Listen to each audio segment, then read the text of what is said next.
Assalamualaikum warahmatullahi wabarakatuh. Bismillah, alhamdulillah, wassalatu wassalamu ala rasulillah sayyidina Muhammad ibn Abdillah wa ala alihi washabihi wa ala amma ba'd.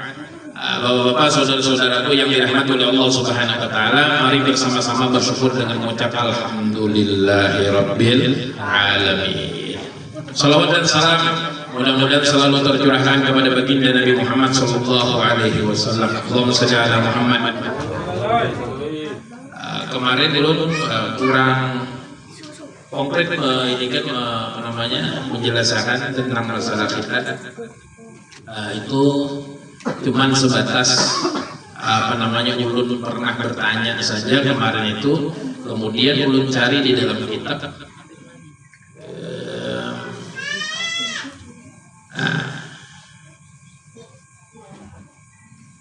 di dalam kitab Qurratul Ain di Fatawa Ismail bin Zaid, Syekh Ismail Zain Al-Yamani. Jadi kemarin itu ada pertanyaan daripada Bang Malik. Pertanyaan daripada Bang Malik. Batalkah orang yang sholat dinaiki oleh anak-anak yang dia itu memakai pampers? Betul apa? Misal Allahu Akbar, Bang Malik ini sebagai. Lalu waktu sujud, anak Sidin Hasan naik di atas punggung waktu sholat.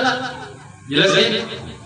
Nah, ketika itu Hasan itu sedang di dalam pokoknya itu ada mimihnya atau ada e-nya di sana. Jelas? Maka si Abang Malik yang lagi dalam keadaan sholat ini bagaimana sholatnya? Batal sholatnya. Kenapa? Karena beliau dikategorikan hamilun najasah, orang yang membawa najis. Kenapa? Karena pampersnya tadi melekat di badannya anak. Jelas ini? Beda halnya.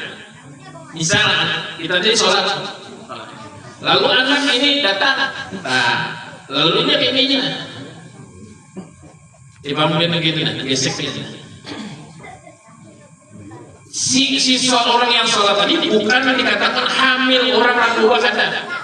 Beliau berkata begitu. Batalan tidak batal? Jelas? Yang dikatakan batal itu ketika si anak tadi itu bergantung ya, atau waktu kita tahiyat fil alamina innaka hamidum majid, pas terakhir sudah anak salam duduk Hasan tadi di pangkuan nih. Rembes ada rembes, tapi yang sudah ada mimihnya di dalam popoknya. Batal. Kalau kita meyakini misalnya ini hanyar, jadi ini diganti pupuknya bersih masih, lalu ini bergantung, batal. Kenapa? Karena tidak ada isi pampers. Jelas. Ini satu masalah. Masalah kedua, masalah anak-anak yang belum basunat. Anak-anak yang belum bersunat atau belum berkhitan, khususnya lelakian. Kiki. Siapa yang belum bersunat? Kiki. Kena tahun kena bersunat lah. Bibi yang jam-jam kena. Nah, tidak akan baik. Hukum anak-anak yang belum berkhitan, hukumnya itu ada dua khilafiyah, ada dua pendapat. Satu yang mengatakan bahwa anak-anak yang belum berkhitan itu di ujung lilirnya itu membawa najis. Kalau dihukumi itu seperti hukum zahir. Hukum zahir itu seperti apa? Misal hukum zahir tadi itu Karenanya bila karenanya ketika ini bersunatnya dibuang. Hukum zahir itu sama seperti di atas kulitnya. Allahu Akbar. Lalu kita ini ketempelan tahi lencong misalnya. Tahi lencong najis. Ini kan hukum zahir. Nah, pendapat yang pertama mengatakan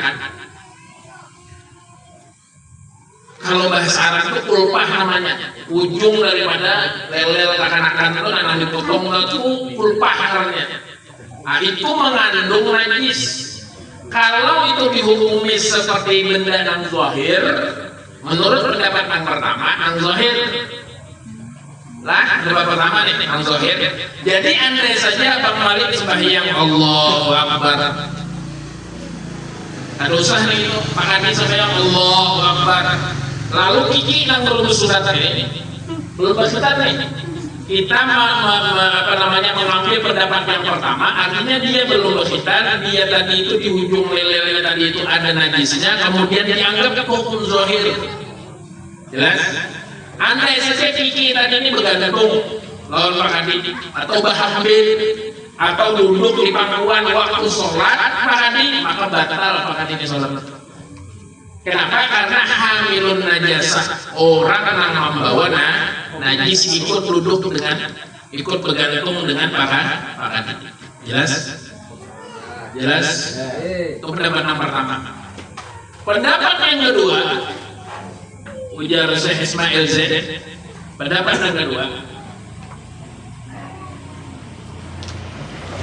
itu dihukumi seperti batin. Karena anak-anak yang belum berkhitan, anak-anak yang belum berkhitan ataupun orang yang belum berkhitan itu dihukumi batin. Batin itu artinya lewat.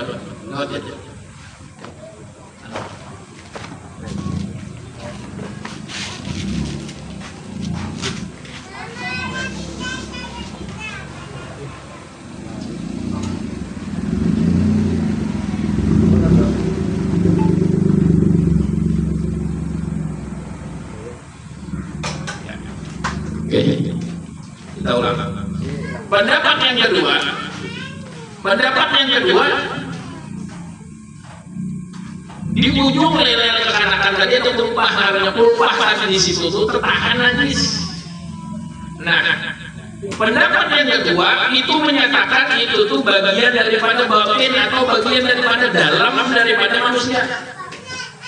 Jelas. Contoh, maaf, di dalam perut kita ini ada apa? Kotoran, ada kemih, ada berak kita dalam. Tapi ini bagian batinnya, bagian dalam daripada anggota tubuh. Nah, kalau menurut pendapat yang kedua ini, kita nyatakan bahwa najis yang ada di ujung lelelnya kanakan yang belum berkhitan tadi itu seperti bagian batin, bagian dalam daripada bagian dalam daripada anggota tubuh. Andainya bergantungkah, andainya berbasuhkah, maka tidak batal. Jelas. Jadi terserah kita main dikatakannya yang mana umpat yang mana biar. Nah, ini pendapat Syekh Ismail Zaid. Di dalam kitab Qurratul Ain di Fatawa Ismail Zaid. Banyak nih. Hasyim Bijermi Al-Khatib Yusawal banyak. Fathul Bari di Ibn Hajar, Fiqhul Islami.